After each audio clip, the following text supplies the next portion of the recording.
Hidupku menjadi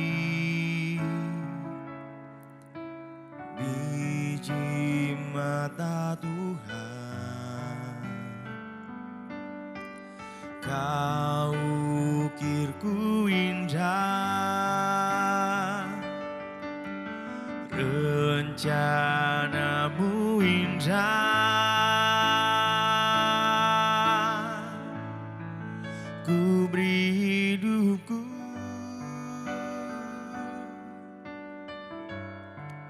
untuk kemuliaan-Mu. Ku lepaskan semua keinginanku, ganti dengan keinginan hati-Mu. Ku beri hidupku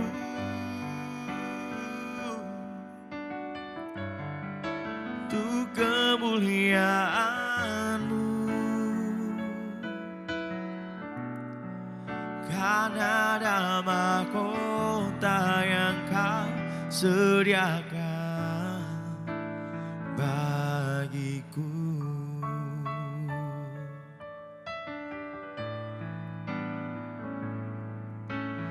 Dari debu tanah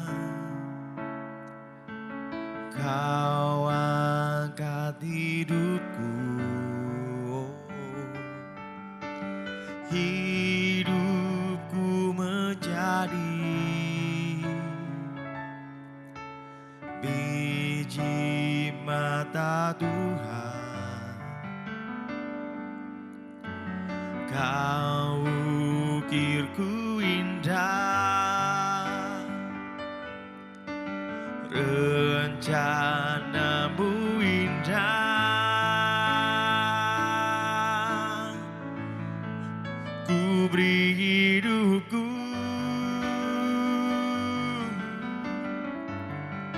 untuk kemuliaan-Mu.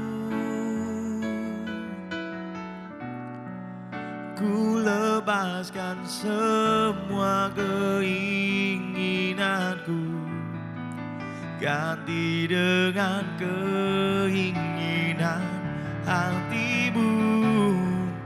Ku beri hidupku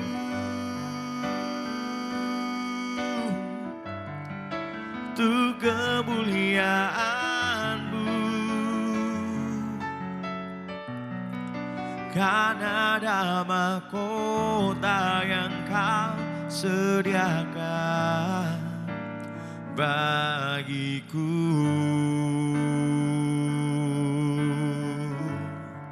Ku mau berikan hidupku Tuhan untuk jadi alat-Mu, untuk saksikan kebaikan-Mu di dalamku.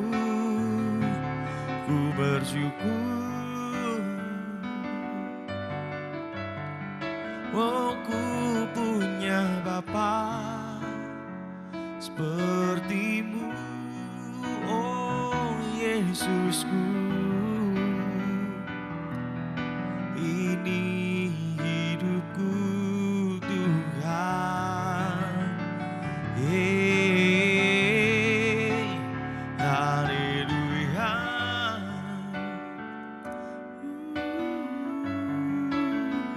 Na na na na. Ku memberikan hidup ini untuk kemuliaan-Mu.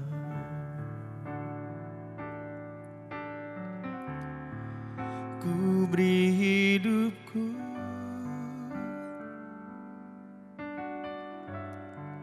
untuk kemuliaan-Mu. Ku letakkan semua keinginanku, ganti dengan keinginan hati-Mu. ku beri hidupku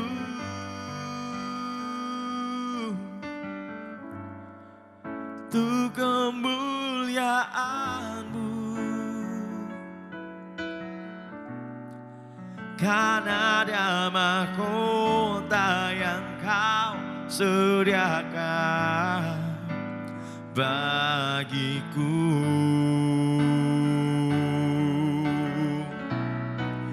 Ku beri hidupku untuk kemuliaan-Mu. Ku lepaskan semua keinginanku, ganti dengan keinginan hati-Mu. Ku beri hidupku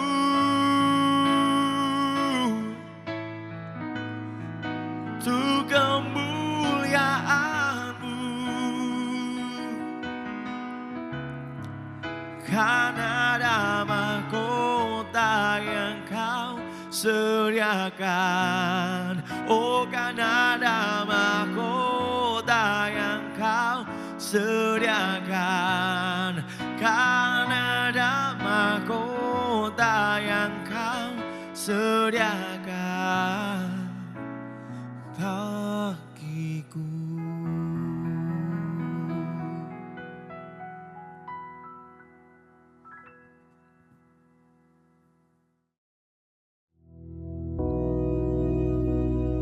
Bapa kami yang di surga, dikuduskanlah nama-Mu, datanglah kerajaan-Mu, jadilah kehendak-Mu di bumi seperti di surga.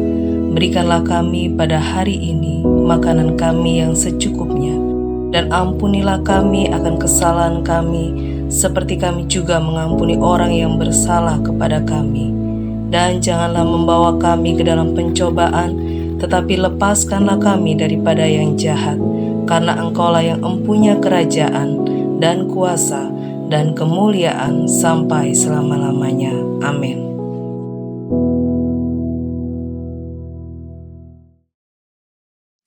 Haleluya, puji nama Tuhan. Mari saat ini kita akan belajar lebih dan lebih lagi untuk semakin memahami apa yang Tuhan mau dalam pengikutan kita kepada Yesus, yaitu memikul salib, menyangkal diri. Karena ini memang sudah merupakan divine destiny. Kita semua mempunyai divine destiny. Setiap orang direncana oleh Allah. Tapi kita tidak perlu khawatir karena destination kita itu pasti adalah hari depan yang penuh harapan. Akan tetapi mungkin ada yang bertanya, apakah semuanya pada kenyataannya sampai pada destination, yaitu hari depan yang penuh harapan? Kalau kita melihat sejarah manusia, kehidupan manusia, seperti yang dicatat di dalam Alkitab, kita akan mendapati bahwa ternyata tidak semua orang itu destination-nya atau destinasinya itu hari depan yang penuh harapan. Tetapi ini bukan berarti bahwa jalur yang Allah berikan atau rencana Allah atau divine destiny itu adalah jalur yang tidak membawa hari depan yang penuh harapan. Sama sekali bukan. Ketika mengikut Yesus, pasti destination-nya itu hari depan yang penuh harapan. Tidak mungkin Tuhan akan membawa kita supaya diikuti, kemudian menjerumuskan kita. Kita mengikut Yesus untuk menuju hari depan yang penuh harapan. Itulah destination-nya. Nah, kita harus melewati divine destiny ini, jalur rencana Allah dengan taat. Inilah yang dimaksud dengan memikul salib dan menyangkal diri. Jadi kita tidak lagi melenceng ke sana kemari, melenceng dari jalur rencana Allah, dari jalur divine destiny ini, supaya kita sampai kepada destination-nya, yaitu hari depan yang penuh harapan. Fakta bahwa ada orang-orang yang tidak mencapai destination yang hari depannya penuh harapan, itu karena mereka melenceng dari jalurnya, tidak sesuai dengan apa yang Allah mau, melenceng dari divine destiny ini. Dengan kata lain, tidak sungguh-sungguh mengikut Yesus. Walaupun bisa diklaim bahwa, oh ya, orang ini memang mengikut Yesus, pengikut Yesus. Tapi kalau melenceng ke sana kemari, ya bukan pengikut Yesus namanya. Itu sebabnya Yesus mau supaya mengikut dia itu menyangkal diri dan memikul salib. Nah, menyangkal diri di sini berarti self-nya itu di-deny, akunya itu tidak mendominasi lagi. Akunya disangkal, tidak mengikuti akunya sendiri, kemauannya, perasaannya, pikirannya. Tidak mungkin kita bisa mengikuti Yesus sementara kita masih kukuh mempertahankan aku kita sendiri. Inilah sebetulnya memikul salib dan menyangkal diri. Jadi memikul salib itu bukan harus hidup sengsara, menderita. Itu semua sudah ditanggung oleh Yesus di atas kayu salib. Kita tinggal mengikut Yesus saja. Dan destinasinya adalah hari depan yang penuh harapan. Nah, mari pagi hari ini kita melihat sebuah contoh di dalam Alkitab yang bisa kita baca di dalam Kejadian pasal yang ke-39 mulai ayat yang pertama. Di sini kita ketemu dengan seorang pribadi yang bernama Yusuf. Ini adalah contoh kehidupan seorang pribadi dalam kaitannya dengan self-denying ini. Tidak mengikuti akunya sendiri. Dalam ayat 1 dikatakan, adapun Yusuf telah dibawa ke Mesir dan Potifar seorang Mesir pegawai istana Firaun, kepala pengawal raja membeli dia dari tangan orang Ismail yang telah membawa dia ke situ. Tapi Tuhan menyertai Yusuf sehingga ia menjadi seorang yang selalu berhasil dalam pekerjaannya, maka tinggallah ia di rumah tuannya, orang Mesir itu. Sampai sini dulu pembacaan kita. Yusuf, gimana pun juga setiap orang punya divine destiny. Dan kita tidak bisa membicarakan total seluruhnya, tapi kita lihat segmen ini. Di mana Yusuf ini sebetulnya dijual sebagai budak di Mesir. Karena harusnya tidak ada masa depan baginya sebagai budak. Tapi ingat, divine destiny itu selalu adalah hari depan yang penuh harapan. Rencana Allah selalu baik. Dan Tuhan menyertai Yusuf. Dia bukannya terbuang, terjerumus sebagai budak, tapi sebaliknya dia malah tinggal di rumah tuannya, yaitu Potifar, pegawai istana Firaun. Ingat, disertai Tuhan ya. Lanjut kita lihat ayat 3. Setelah dilihat oleh tuannya bahwa Yusuf disertai Tuhan dan bahwa Tuhan membuat berhasil segala sesuatu yang dikerjakannya, maka Yusuf mendapat kasih tuannya dan ia boleh melayani dia. Kepada Yusuf diberikannya kuasa atas rumahnya dan segala miliknya, diserahkannya kepada kekuasaan Yusuf. Sejak ia memberikan kuasa dalam rumahnya dan atas segala miliknya kepada Yusuf, Tuhan memberkati rumah orang Mesir itu karena Yusuf. Sehingga berkat Tuhan ada atas segala miliknya, baik yang di rumah maupun yang di ladang. Segala miliknya diserahkannya pada kekuasaan Yusuf, dan dengan bantuan Yusuf, ia tidak usah lagi mengatur apa-apa pun selain dari makanannya sendiri. Adapun Yusuf itu manis sikapnya dan elok parasnya. Nah, bukannya menjadi budak, tapi malah mendapatkan otoritas, kuasa di dalam rumah tangga keluarga Potifar, pegawai istana Firaun. Nah, ini adalah divine destiny. Rencana Allah selalu adalah hari depan yang penuh harapan. Allah tidak pernah menjerumuskan. Sekalipun memang iblis berusaha untuk menjerumuskan kita, tapi tetap rencana Allah itu adalah selalu hari depan yang penuh harapan. Asalkan kita tetap mau melangkah di jalur Tuhan. Kita tetap berada di dalam jalur rencana Allah tersebut. Mau mengikuti dengan sungguh-sungguh alur divine destiny ini. Tidak melenceng ke sana kemari. Itu yang Tuhan mau.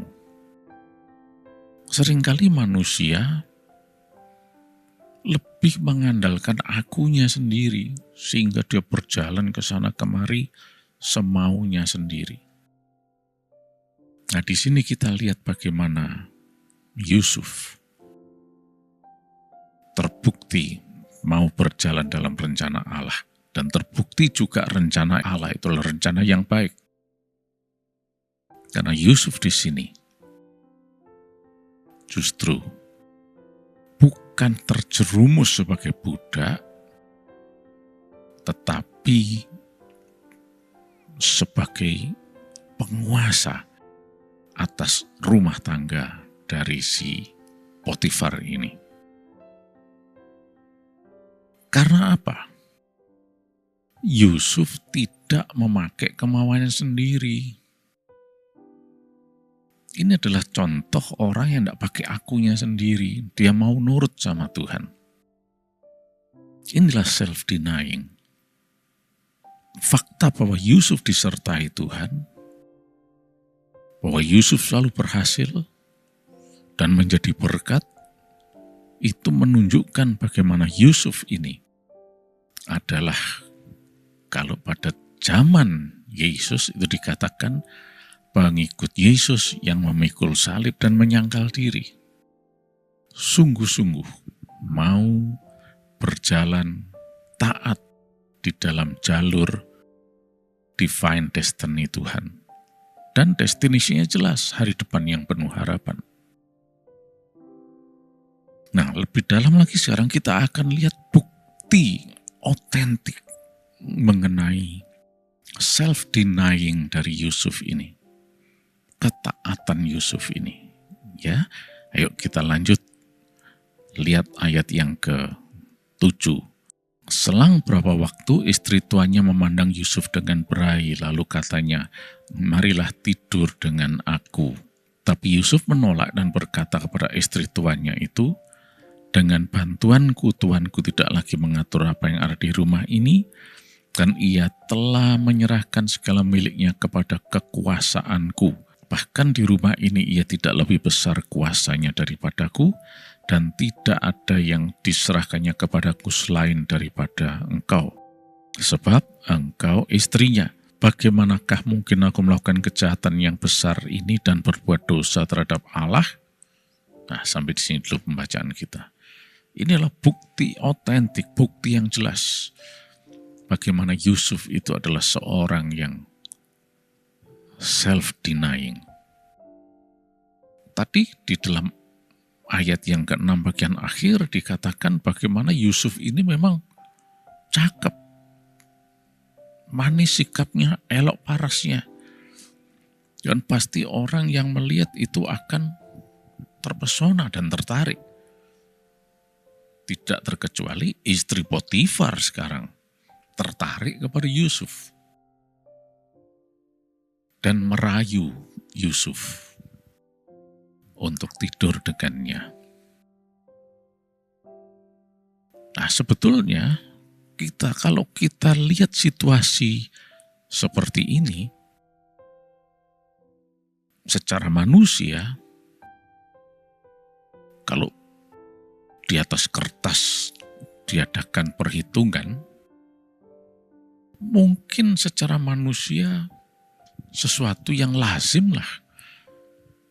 Kalau Yusuf ini dengan istri majikannya, karena dia toh orang yang sangat elok parasnya, ya, dan punya status yang baik dan sebagainya. Dan tentunya perbuatan-perbuatan mereka pasti akan dirahasiakan. Sekalipun mungkin suatu saat nanti rahasia itu pasti terbongkar, ya. Tapi seringkali manusia tidak berpikir panjang. Manusia cuma berpikir, sampai saat ini, sementara ini kok semuanya fine-fine saja, baik-baik saja. Nggak apa-apa. Kelihatannya malah lebih menguntungkan, dan seterusnya. Itu kalau pikiran manusia yang menggunakan akunya sendiri. Tapi Yusuf berbeda. Dalam ayat yang ke-8 dikatakan Yusuf menolak. Dia jelas tidak mengikuti akunya sendiri. Tidak mengikuti pikirannya sendiri, perasaan sendiri, keinginannya sendiri. Dia menolak. Inilah yang disebut menyangkal diri. Banyak hal di sekeliling kita yang seringkali membuat kita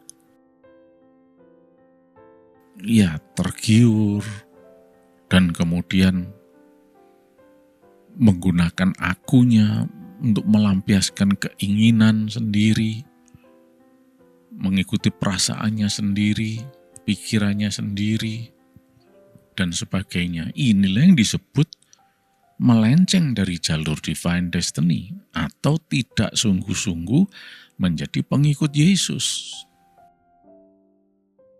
Kalau kita adalah sungguh-sungguh pengikut Yesus, Tuhan Yesus katakan haruslah menyangkal diri dan memikul salib. Taat. Yusuf inilah contoh self-denying yang luar biasa. Dia menolak. Dia tidak mengikuti keinginannya sendiri. Tidak mengikuti akunya sendiri, itulah self-denying. Tuhan mau seperti ini. Dan pasti kalau kita mengikuti jalur Yesus, tidak melenceng ke sana kemari, destination-nya adalah hari depan yang penuh harapan, seperti apa yang Yusuf alami, hari depan yang penuh harapan. Kalau kita baca selanjutnya, ternyata faktanya kemudian diputar balik oleh istri Potifar. Bukannya dia yang menginginkan Yusuf, sebaliknya Yusuf difitnah bahwa Yusuf yang memperkosa dia.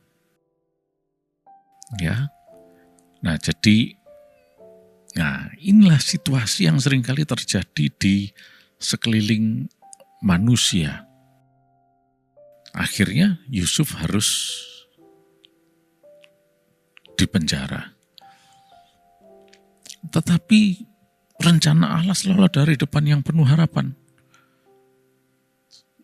Kalau kita lihat di penjara pun, Tuhan tetap menyertai dia dan membuat Yusuf tidak di penjara.